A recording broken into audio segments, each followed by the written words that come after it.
पिता की ख्वाहिश थी कि बेटा आर्मी में जाए और माँ चाहती थी कि वो डॉक्टर बने। बेटा शेफ बनना चाहता था लेकिन लग गया आईआईटी की तैयारी में और पहली बार में ही सिलेक्ट भी हो गया। आईआईटी दिल्ली और फिर आईआईएम अहमदाबाद से डिग्री लेने के बाद उसे वो सब कुछ मिला जिसका सपना हम सब देखते हैं, लेकिन फिर भी उसका मन खुशी के लिए कुछ और टटोलता था। मल्टीनेशनल बैंक में दिन भर थकने के बाद जो फुर्सत के चंद लम्हे मिलते तो वो अपने ख्यालात को कागज पर उतार देता। अपनी जिंदगी के अनुभवों को एक कहानी में पिरोते पिरोते उसे एहसास हुआ कि लिखने से उसे जो खुशी और सुकून मिलता उसके आगे कॉर्पोरेट जॉब और हेवी पे पैकेज की चमक भी फीकी थी। आज उनकी सारी नॉवेल्स बेस्ट सेलर्स हैं, जिन पर फिल्में भी बन चुकी हैं। जी हाँ, हम बात कर रहे हैं चेतन भगत की। Chetan, welcome to Zindagi live. Thank you so much.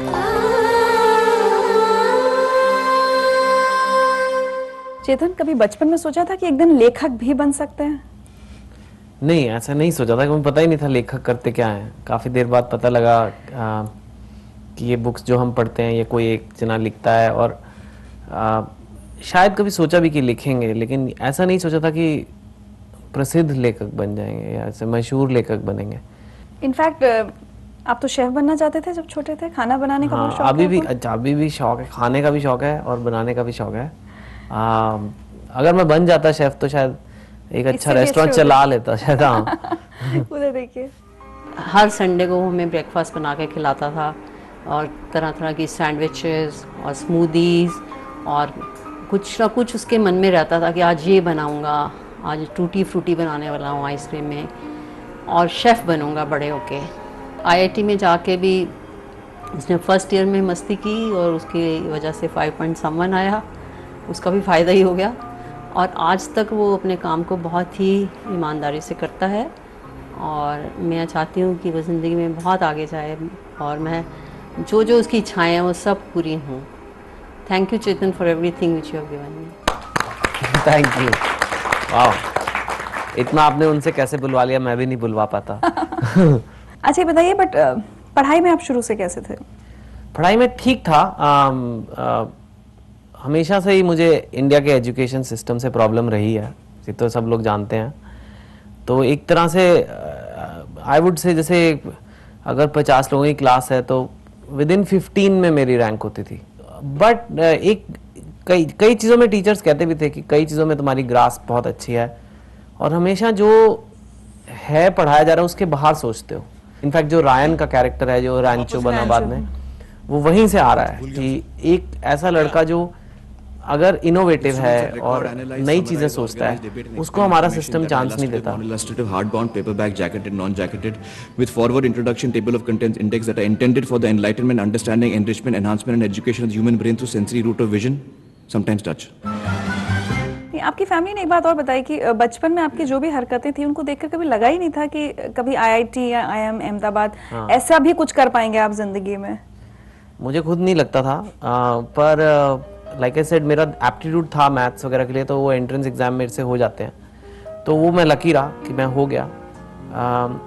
लेकिन वो ये उसमें इतनी थॉट नहीं थी, मतलब एफर्ट नहीं था उतना, इतना एफर्ट नहीं था। मुझे ये पता था कि एक अच्छी जगह जाने से नुकसान तो नहीं होगा, मतलब एक अच्छी ब्रांड नेम आपके पास आ जाएगी, चाहे आप कंफ्यूज भी हो लाइफ में जाना चाहिए कि नहीं, उससे नुकसान तो नहीं होगा। और फैक्ट इज कि आज भी मेरे को काफ़ी क्रेडिबिलिटी मिलती है बिकॉज ऑफ माई एजुकेशन। चलिए, बचपन में लेकिन किन चीज़ों के लिए आप ज़्यादा एफर्ट्स करते थे, ये हम आपको सुनवा देते हैं। ये कई बार कहानियाँ बना के प्रैक्टिकल जोक्स में पे प्ले करता था। एक बार इन्होंने मुझे कन्विंस कर दिया कि मैं जो हूँ, मैं सड़क से उठाया हुआ बच्चा हूँ, मेरे को मम्मी पापा ने कूड़ेदान से उठाया था और ये असली बच्चे हैं। और इन्होंने ऐसे वो कहानी बताई, इतनी डिटेल में मेरे को सिचुएशन बाय सिचुएशन बताई कि मैं एक्चुअली बिलीव करने लग गया। बहुत टाइम लगा मेरे मम्मी पापा को ये कन्विंस करने में कि ये चेतन जो है ये बिल्कुल कहानियाँ सुना। बचपन से he was very into creating plots, making characters. Actually वो कूड़ेदान से नहीं, बाथरूम से लिया था। एक्चुअली हाँ, गलत इस्तेमाल कर रहा था मैं अपनी कहानी बताने के स्किल का। स्टोरी टेलिंग वहाँ से शुरू हो गई। वहाँ से शुरू है। वो सही कह रहा है कि मैं 8 साल की उम्र में, मेरे को याद है हम एक यंग लैम्स कैंप पे गए थे, आर्मी के बच्चों को लेके जाते थे। वहाँ 8 साल मिनिमम एज थी और मैं 8 का था, और 8 से 15 साल के बच्चे थे, और लास्ट डे पे एक शो करना होता है आपको, और किसी को कुछ समझ नहीं आ रहा था, और मैं 8 साल का था और मैंने एक प्ले लिख के डायरेक्ट किया था। और 15-15 साल के बच्चों को मैं बता रहा था तुम ये बोलो, तुम अपनी लाइनें ठीक नहीं बोल रहे। ये बताइए, लेकिन आईआईटी दिल्ली, मतलब आईआईटी के एंट्रेंस के लिए बच्चे कितनी मेहनत करते हैं, कोचिंग लेते हैं, and somebody like you who saying कि मैं ज्यादा एफर्ट नहीं करना चाहता था या ज्यादा अंदर से कोई बहुत डिजायर नहीं था कि आईआईटी में सिलेक्ट होना है, और वो पहली बार में सिलेक्ट हो जाता है, so what would you call this? I think see obviously मेरे को ज़्यादा मेहनत का शौक है नहीं वैसे, अभी भी अब मैं जॉब छोड़ के बैठ गया हूँ और मेरी वाइफ ऑफिस जाती है और अभी ये मैं सूट पहन के आ गया हूँ, लेकिन मैं ऐसे दिखता नहीं हूँ घर पे। मेरे को शौक है, थोड़ा ज़िंदगी लिमिटेड टाइम के लिए है और उसमें आपको सोचने का वक्त मिलना चाहिए। जब आप सोचते हो तभी तो अच्छे आइडियाज़ आते हैं, तभी तो अच्छे थॉट्स आते हैं, तभी तो आप कुछ अच्छा करते हो। घिसते जाओगे 24 आवर न्यूज़ चैनल में तो क्या मिलेगा? मेरी टीम बहुत खुश हो रही होगी आपकी बातें सुन के। नहीं मतलब देखो, जिंदगी बीतती जाएगी ना, मतलब जिंदगी लाइव एंड जिंदगी डेड हो जाएगी फिर। हो गई। तो दैट इज इम्पोर्टेंट। लेकिन आई वुड से कि कुछ हमारे फैमिली के हालात ऐसे थे, जैसे मैंने कहा कि हमारे पास ज़्यादा पैसे नहीं थे, काफ़ी डिफरेंसेस थे मेरे पेरेंट्स के बीच आपस में। आई थिंक मैं उससे एस्केप करना चाहता था और उसके लिए मैंने आईआईटी की तैयारी चालू की थी। इनफैक्ट जब आपके स्कूल में 76% 10th में आए हो तो आप कभी भी नहीं सोचोगे, मेरे को अभी भी लगता है कोई कैलकुलेशन एरर हो गया होगा, अब टू लेट है, अब क्या करें अभी। पर क्योंकि ऑफ कोर्स अब इतना शौक है घर वालों को कोई प्रोफेशनल कोर्स करे, तो मेरा काम है उन्हें प्रिपेयर कर देना कि भाई डोनेशन कॉलेज में भी जाना पड़ सकता है, आप कहीं यहाँ से सोच के बैठे हो। तो वो था, but like I said, I am extremely lucky, that day change my life. I mean I never thought कि ये जो मैं आईआईटी में जा रहा हूँ इसकी वजह से एक दिन ऐसी पिक्चर आएगी जिसमें सब सारे रिकॉर्ड तोड़ेगी या ये वो, पर बट वो लिखा था ना, वो डेस्टिनी है जिसे कहते हैं कि एक मेरा जाना वहाँ जरूरी था। एक मैसेज और है। चेतन भगत मेरी बहन का लड़का है, यानी कि मेरा भांजा है। आजकल तो हम भी उसके नाम से जाने जाते हैं। शुरू से ही, बचपन से ही वो बहुत ही शैतान था। हमारे घर आता था, टैंक्स पे चढ़ जाता था। टैंक्स पे हमारे पड़ोस वाले मुझे आके कंप्लेन करते थे कि देखिए चेतन ऊपर चढ़ा गया है। पर शैतानी भी ये बताती है कि उसका दिमाग जो था शुरू से ही बहुत तेज था। फिर उसने आर्मी पब्लिक स्कूल ज्वाइन किया और वहाँ से उसने 10th की, 12th भी उसने वहीं से की। आम बच्चे जो हैं दिल्ली पब्लिक स्कूल वगैरह में, आर.के. पुरम में जाना चाहते हैं ताकि, क्योंकि वहाँ के लड़के आईआईटी और मेडिकल में बहुत सिलेक्ट होते हैं। पर इसने अपना स्कूल नहीं छोड़ा क्योंकि इसे अपने स्कूल से बहुत प्यार था। Thank you. एक्चुअली ये मेरी एक ही मासी है ना। आई वुड लाइक टू से कि मुझे आईआईटी के बारे में पता कैसे लगा, मुझे तो पता ही नहीं था, मैं तो अपने रसोई में घुसा हुआ था। तो मेरी मासी ये जो है, ये स्कूल प्रिंसिपल थी गवर्नमेंट स्कूल की एक, तो इन्होंने ये काफ़ी एजुकेशन से लिंक थी, तो इन्होंने कहा कि ये पढ़ो, ये करो, ऐसे ही हमेशा कहती रहती थी। तो उसकी वजह से तो काफ़ी श्रेय इनको भी जाता है। और जहाँ तक पानी की टंकी पे चढ़ने का सवाल है, वो क्योंकि पतंग वहाँ अटक गई थी तो हमें चढ़ना पड़ा। तो आई डोंट नो इसमें भी कोई इंटेलिजेंस दिखती है कि नहीं, पर ऑब्वियसली खतरों के खिलाड़ी तो दिखते हैं इसमें। पर वही होता है जब आई वुड से कि आपको अपने में बिलीफ रखना चाहिए। अब आप वही है कि अब आज रणबीर कपूर बहुत बड़ा स्टार है, तो अब वो बचपन में अगर भुट्टा खाता था तो वो भी ग्लैमरस हो जाता है ना। और जिस बेचारे की पिक्चर फ्लॉप हो गई है, वो अगर भुट्टा खाता तो फिर हम क्या करें फिर। तो because people are attracted to success, and इससे एक दो चीजें हैं कि एक तो आपको अपने आप में बिलीव रखना है। जब सक्सेस होगा तब तो लोग आपके साथ होंगे ही, पर सिर्फ कुछ लोग होंगे जो आपके सक्सेस जब आपके पास नहीं था, जैसे कि मेरे रिलेटिव्स हैं या कुछ मेरे फ्रेंड्स हैं जो आपके साथ तब भी रहेंगे। तो जैसे कि इन्होंने बताया कि वो डीपीएस आर.के. पुरम में सब लोग जाते हैं, उसे आईआईटी फैक्ट्री बोला जाता है दिल्ली में, कि भाई वहाँ सारे बच्चे चाहे 10th के बाद अगर चले जाएं तो वहाँ से आईआईटी का चांस बढ़ता है। लेकिन मेरे दोस्त बहुत अच्छे थे आर्मी पब्लिक स्कूल में, मैं नर्सरी से उस स्कूल में था, तो मैंने दोस्तों को कैसे छोड़ दूँ। मैंने कहा कि अब आईआईटी तो जाना है, लेकिन इतना भी नहीं कि मैं दोस्तों को छोड़ दूँ और चला जाऊँ। ये हमेशा से मेरे में रहा है कि वही लोग जो क्योंकि वो तो मेरे साथ थे ना, वो तो मेरे से दोस्ती रख रहे थे, उनको थोड़ा पता था कि मैं क्या। तो वो मेरे को हमेशा से है कि people are very important, success से भी ज्यादा इंपॉर्टेंट लोग हैं। तो आईआईटी में भी नए दोस्त बने होंगे? आईआईटी में 4 साल कैसे बने रहे? हैं और काफी मशहूर हो गए हैं वो। और लाइक आई सेड IIT में भी एजुकेशन से ज़्यादा मैंने हॉस्टल पर ध्यान दिया. I was an average student in an IIT, सो या बाहर वालों के लिए तो चलो ये IIT में है, अंदर की कहानी उन्हें नहीं पता थी कि अंदर तो बुरा ही हाल हो रहा है, हाथ पाँव मारे जा रहे हैं. चलिए अंदर की कहानी सुना देते हैं लोगों को. एक स्कूटर था जिसका नाम तुमने हेलीकॉप्टर रखा हुआ था, और उस स्कूटर को एक दिन हमने सुबह 6 बजे चलाया. हर एक के दरवाजे पे गए और उसके दरवाजे पे लातें मारी और स्कूटर का हॉर्न बजाया, उनको सुबह 6 बजे जगाया. बाकी तो ये मेरे ख्याल से काफ़ी हॉस्टल में लोग करते होंगे.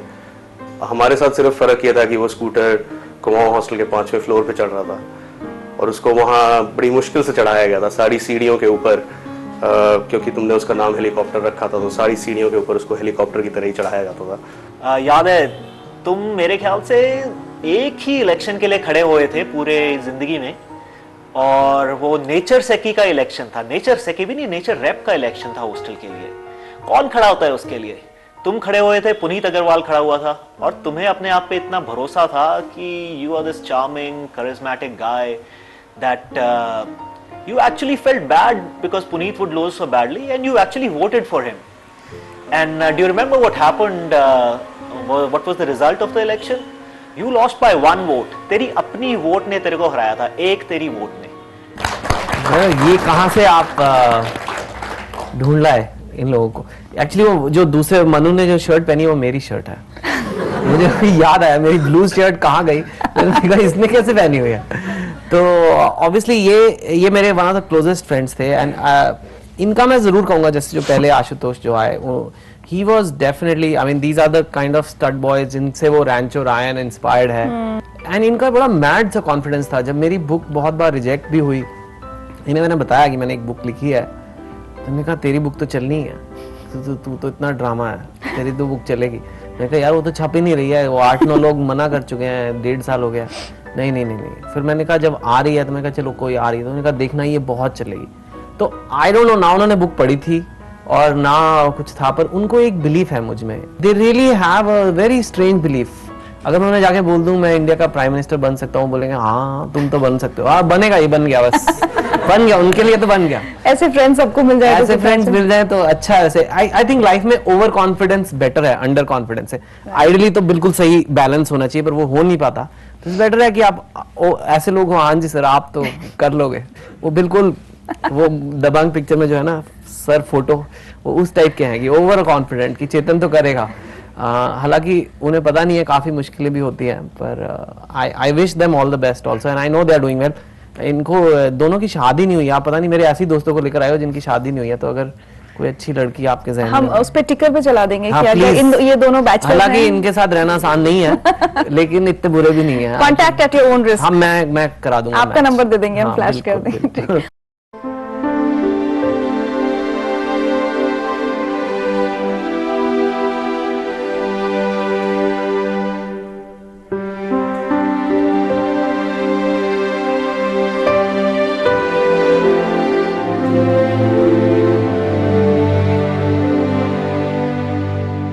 अच्छा ये बताइए, जैसे तैसे पढ़ाई करके मुश्किल से एवरेज स्टूडेंट की तरह IIT भी पास हो गया, अच्छी खासी कैंपस में जॉब लग जाती, वो क्यों नहीं किया? IIM क्यों? वो इसलिए मैं आपको बताता हूँ, इसकी पीछे एक छोटी सी कहानी है. एक्चुअली हमारी IIT में पास आउट होने से पहले एक समर ट्रेनिंग होती है इंजीनियरिंग में. तो मैंने कैडबरीज में जाकर ट्रेनिंग की थी. वहाँ पे जब मैंने ट्रेनिंग की, मेरा काम था कि एक लॉलीपॉप मशीन, उनकी लॉलीपॉप आती थी मिस्टर पॉप्स, आपको याद है? वो बंद हो गई अभी. तो वो मशीन का रैपिंग पेपर खराब था. हालांकि वो चॉकलेट की मशीन है, लेकिन इंजीनियरिंग पॉइंट ऑफ व्यू से तो वो काफी डेलिकेट चीज होता है क्योंकि टॉफी टूट जाती है. तो वो ठीक नहीं हो रही थी. मेरा प्रोजेक्ट था उसे ठीक कराना. वो जर्मनी की मशीन थी और वहाँ पे पार्ट्स उसके ऑर्डर करने थे, फॉरेन एक्सचेंज क्लियरेंस लेना था. उस टाइम पे ना ईमेल था ना कुछ भी नहीं था ये सब. तो काफी लंबा प्रोजेक्ट था जिसमें ड्राइंग्स बनानी थी ये वो. और उस फैक्ट्री में एक सुपरवाइजर था, एक फोरमैन की तरह. तो वो फोरमैन काफी घूमता रहता था. तो एक दिन रात के 1 बजे के करीब हम चाय पीने गए. तो मैं उसके साथ बैठा और आई थिंक वो करीब रात के 4 बजे तक मुझसे बातें करता रहा कि सर मैं यहाँ 10 साल से हूँ और इन्होंने मेरी तनख्वाह नहीं बढ़ाई और मेरी 3 बेटियाँ हैं, मैं इनकी कैसे शादी करूँगा. मैं भी सुनता रहा, मेरे पास भी कुछ नहीं था करने को. तो मैंने कहा हाँ सही बात है, कोई बात नहीं. हालांकि मैंने शादी के लिए अपने आप को ऑफर नहीं किया लेकिन उसको छोड़ के मैंने बहुत सिंपैथी, मैंने मतलब कहा कि अच्छा ये तो गलत बात है, ऐसे ऐसे करके. फिर जाके मैं सो गया और नेक्स्ट डे मैंने देखा मेरी मशीन फर्स्ट क्लास चल रही है। मैं सुपरवाइजर से पूछा ये कैसे ठीक हो गई? कहते सर हमें तो इस मशीन का चप्पा चप्पा मालूम है, हम 10 साल से यहाँ हैं, लेकिन किसी ने आज तक हमारी बात ही नहीं सुनी। आपने सुनी, आपका प्रोजेक्ट हम फेल कैसे कर सकते हैं? तो that was my summer project, मेरी रिपोर्ट वही थी।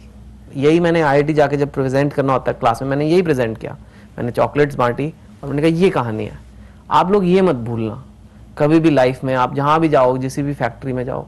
तो मुझे लगा कि मेरी एजुकेशन कंप्लीट करने के लिए मुझे एक ऐसी डिग्री करनी चाहिए जहाँ लोगों के बारे में समझूं, ऑर्गेनाइजेशंस के बारे में समझूं। एंड मेरे को लगा मेरा स्किल भी लोगों में है। मेरे को लगा मशीनों में मैं शायद बाकी इंजीनियर्स के मुकाबले 19-20 ही हूँ, लेकिन in people I have a skill. मैं किसी के साथ भी बैठ जाऊं, चाहे वो एक आई डोंट नो, चाहे एक ड्राइवर हो, चाहे एक इंटरनेशनल बैंक का CEO, मैं उसके साथ 1 घंटे में उसके ऐसे कनेक्ट कर सकता हूं कि शायद उसे लगेगा कि आज तक किसी ने मुझसे ऐसी बात ही नहीं करी। So that ability I have, and that is what works in my books, that is what works in my films and articles, कि millions connect to it, उनको लगता है हमारी कहानी है। दूसरे को समझ पाना मेरे को बहुत आराम से आ जाता है। मतलब इस कमरे में मेरे को एक अवेयरनेस है कि कितने कैमरामैन कहाँ बैठे हैं, कितने क्राउड कहाँ बैठा है, आप कहाँ बैठे हो, क्या हो रहा है PCR, मेरे दिमाग में वो चीज़ है। और वही मेरी एबिलिटी है कि मैं पल्स समझ सकता हूँ, एक मूड समझ सकता हूँ एक जगह का, उस हिसाब से मैं अपनी बात को बदल सकता हूँ, क्या बोलना है, कहाँ पे क्या बोलना है, वो मुझे समझ। प्लीज एक किताब जर्नलिस्ट पर भी लिख देना, एक अच्छी सी। बिल्कुल। पर सारी दुनिया हमको गाली देती है कि ये लोग ये दिखाते वो दिखाते, हमारी लाइफ पर भी कुछ अच्छा। और आप बहुत मसाला आपको देना पड़ेगा मुझे एज रिसर्च में। तो I am ready to be the case study. आपकी लाइफ में वाह, होल टीम। काफी मसाला है आपकी लाइफ में। हाँ, मिल जाएगा। ठीक है। जिंदगी स्पाइस। अच्छा चलिए, IIM के बाद एक सेटल्ड जॉब, आप यू हैड गुड जॉब्स। एक फिल्म में 3 इडियट्स में आमिर वो करीना के फियांसे के लिए जो कमेंट करता है कि पहले इंजीनियरिंग करी, फिर MBA किया और फिर बैंक में नौकरी करा। How dare you call him a गधा? तो और क्या बोलूं, पहले इंजीनियरिंग की, उसके बाद MBA किया, उसके बाद अमेरिका जाके बैंक में नौकरी कर रहा है। अगर बैंक में नौकरी करनी थी तो इंजीनियरिंग काहे के लिए किया? ऐसे गधों के लिए लाइफ सिर्फ एक प्रॉफिट और लॉस स्टेटमेंट होता है। तुम में प्रॉफिट नजर आ रहा है, इसलिए तुम्हारे साथ। हाँ। आप अपने को डिफाइन करने की कोशिश कर रहे थे? नहीं, मेरे सी Raju Hirani added that line and I think and hopefully आज हम वो जो हमारे डिफरेंसेस हुए उसकी बात नहीं करते हैं, क्योंकि वो बहुत इनफ कर चुके हैं, आपके चैनल पे भी कर चुके हैं। लेकिन राजू के साथ कम से कम मैं 40-50 बार मिला, इस बुक के अलावा और जो स्क्रिप्ट है उसके अलावा, टू डिस्कस एजुकेशन, टू उनको बहुत शौक था समझने का। उनके पॉइंट ऑफ व्यू से ये था कि जो तुम्हें करना चाहिए उसी की तरफ जाओ। हालांकि उन्होंने फिल्म में भी काफी वो दिखाया, उसमें फिल्म में एक लड़का ड्रॉप आउट कर जाता है फोटोग्राफर बनने के लिए, वो बुक में नहीं है। बुक में तीनों के तीनों गिरते पड़ते डिग्री प्राप्त करते हैं, ना ही वो मेरी लाइफ में है। मैंने डिग्रीज ली, मैंने बैंक में जॉब की, कई साल की, 3 बुक्स मेरी बैंक के अंदर रहते आई, एक फिल्म भी आई, और फिर मैंने बैंक छोड़ा, क्योंकि ये इंडियन रियलिटी है।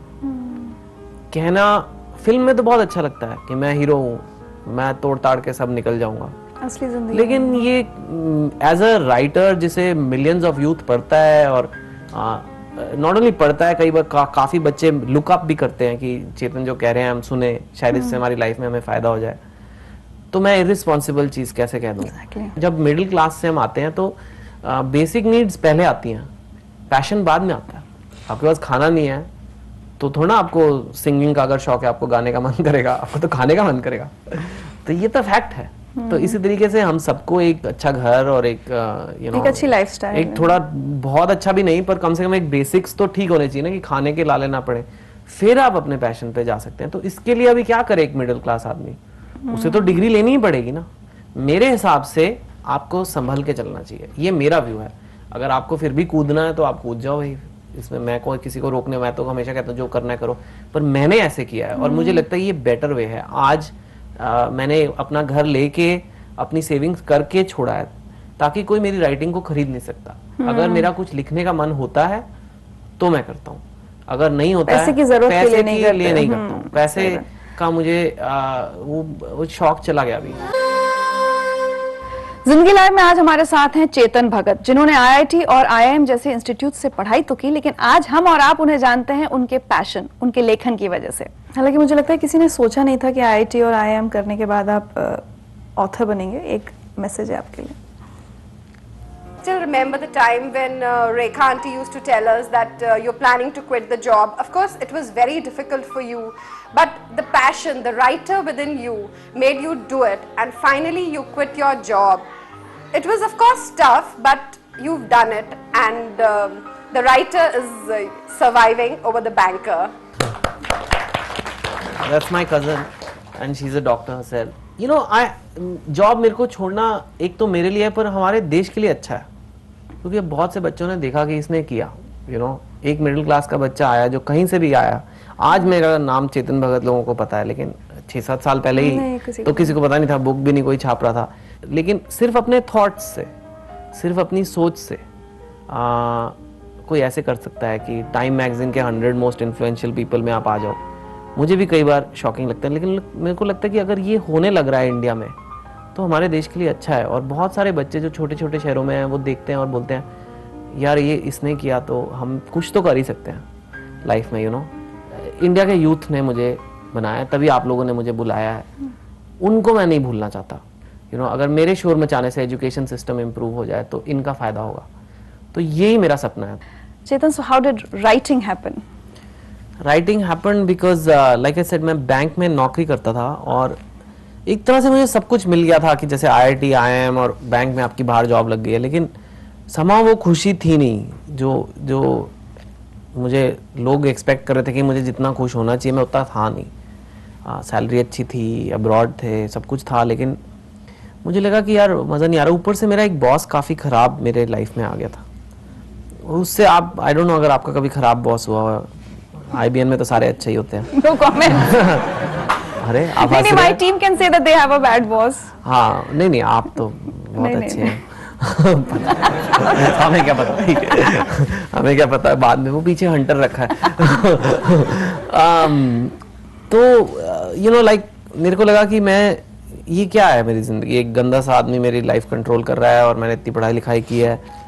तो मैं कहा अब मैं कुछ ऐसा करता हूँ जिससे कि जो मुझे अच्छा लगता है। और मेरे को याद आया कि मैं कॉलेज में जब प्लेज लिखता था या कुछ आर्टिकल लिखता था, मुझे अच्छा लगता था, तो मैंने फिर ऊपर ऑफिस में ही लिखना चालू कर दिया। एक्चुअली गलत कर रहा था, लेकिन बॉस पे बदला लेने का इससे बेटर तरीका नहीं मिला कि उसे लगे कि मैं काम कर रहा हूँ, लेकिन मैं अपना 5 पॉइंट सम्मान लिख रहा हूँ, नेहा और ये और वो।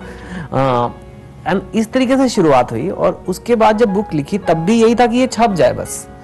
और बहुत ही नैरो मैंने सोचा इसकी मार्केट हो गई, क्योंकि ये आईआईटी दिल्ली पे है और क्या इसमें कौन इंटरेस्ट पड़ेगा।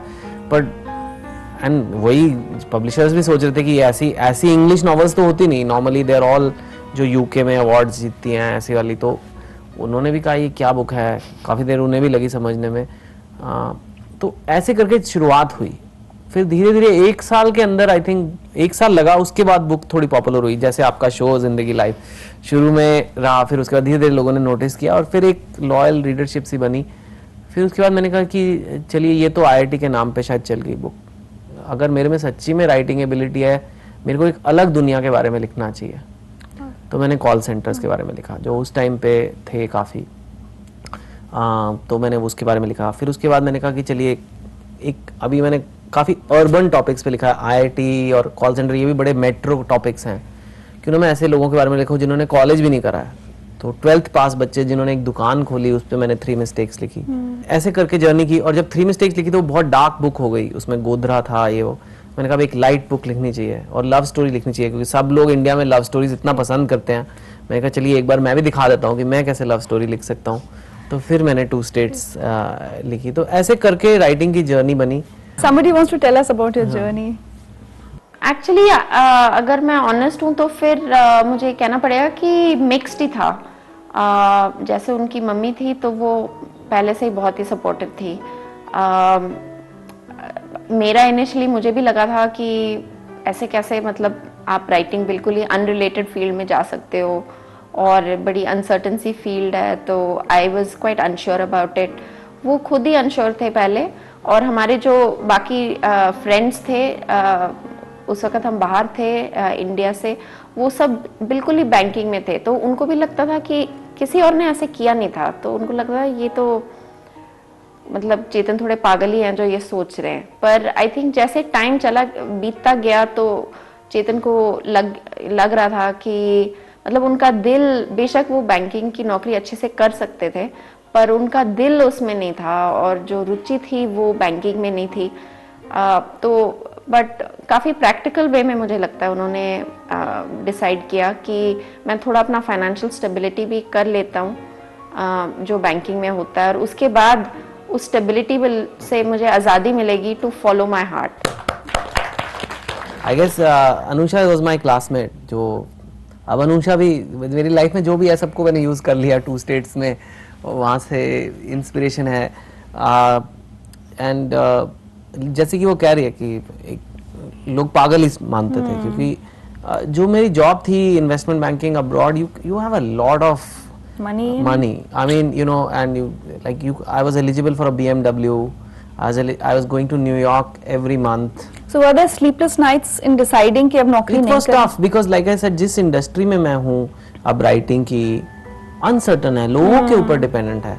लोग अगर बोर हो गए आपसे तो आप खत्म, you know, एक बार लोगों ने स्टेज से नजर हटा लिया आपसे तो खत्म हो गई बात। तो और इधर बैंकिंग में तो आप काफी स्टैब्लिश हो गए हो, 10-12 साल से आप हो, तो एक ऑब्वियसली एक सर्टेन सीनियरिटी आ जाती है, एक यू कैन से कंफर्ट है, मतलब यू कैन स्टे देयर।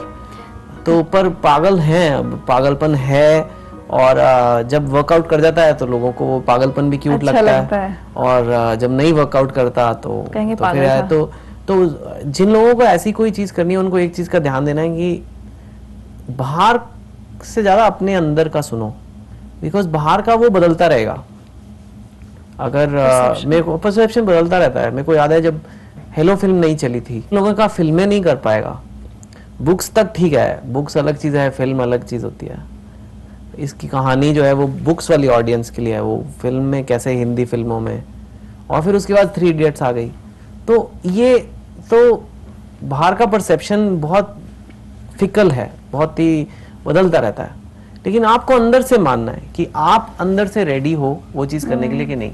मैं सही में शुरू में रेडी नहीं था, चाहे मेरी 5.1 हिट भी हो गई, मैं रेडी नहीं था जॉब छोड़ने के लिए। कॉल सेंटर मैंने लिखी, मैंने आपको कहा मैं देखना चाहता, वो भी चली, फिर भी नहीं था। 3 मिस्टेक्स के बाद फिर मुझे लगने लगा, जब 3 चल गई मुझे लगा नहीं ये अब संभाल लेंगे, कुछ ना कुछ तो लिख ही लेंगे, जर्नलिस्ट के बारे में लिख लेंगे। पर तब मैं रेडी हुआ छोड़ने के लिए, और फिर मैंने छोड़ दिया। उस टाइम काफी लोग कह रहे थे छोड़ दो, काफी लोगों ने कहा मत छोड़ो, दिल की बात, पर it doesn't matter, because what matters is जिस दिन मुझे लगा कि टाइम आ गया, टाइम आ गया।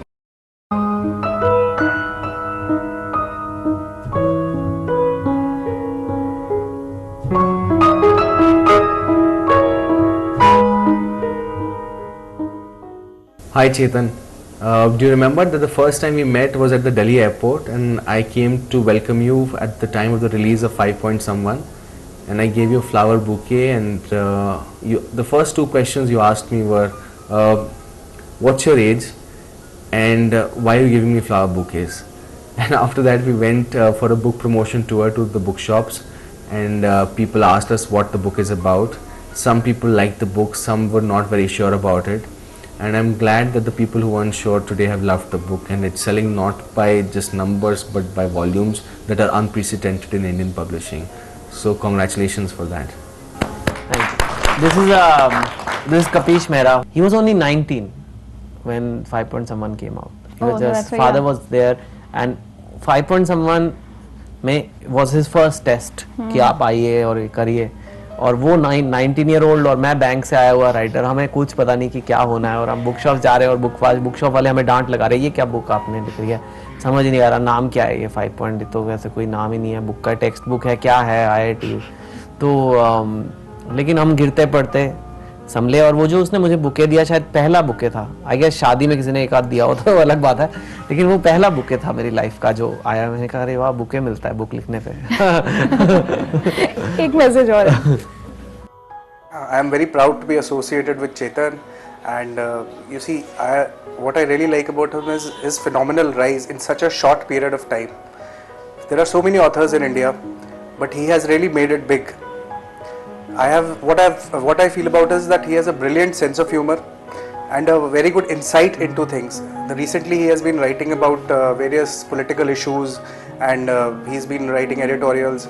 So it is like he has both the qualities, sense of humor and a deep understanding of things, and he portrays them very well so that he can connect with the masses. Okay, so what next? मैंने अभी एक script लिखा है, एक romantic comedy film का, pure script, not it won't be a book. वो script की तरीके से अगर कोई प्रोड्यूसर लेगा और अच्छा, मेरे को लगता है अच्छा डायरेक्टर, स्टार कास्ट मिलेगी तो वो बनेगा. मैंने अपने एक्सपेरिमेंट के लिए लिखा. और उसके अलावा अब मैं 5th बुक पे काम चालू है थोड़ा. आपके बच्चे when they grow up and they feel like doing whatever they want, like you have done, will you allow them to do? Of course, I think so. But कुछ जो भी करें अच्छा करें. I would definitely want them कि अपनी field में जो भी चीज़ करें उसमें एक्सेल करें और अच्छे इंसान बने. आई थिंक ये बहुत ज़रूरी है.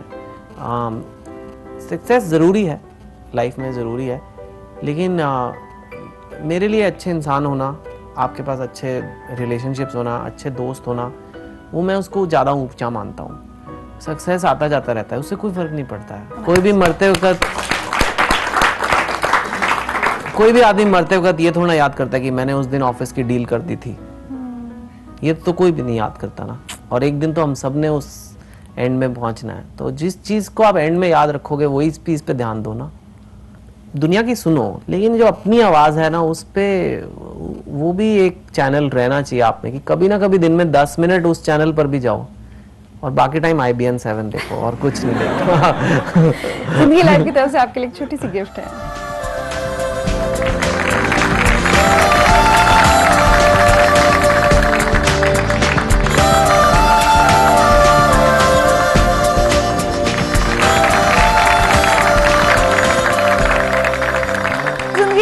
हमने आपको मिलवाया 2 ऐसे लोगों से जिनकी कामयाबी हमारे लिए एक मिसाल है.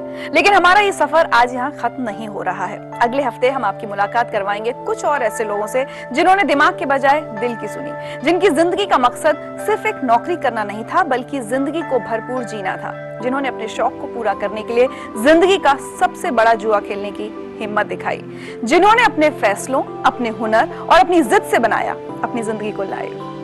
Everyday cooking, of course. Thank you so much.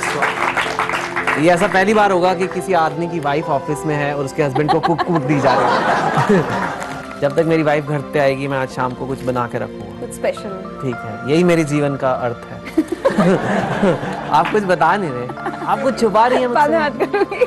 क्या आप छुपा रही हैं कुछ? हाँ? क्या आपके पास कुछ छुपाने को है?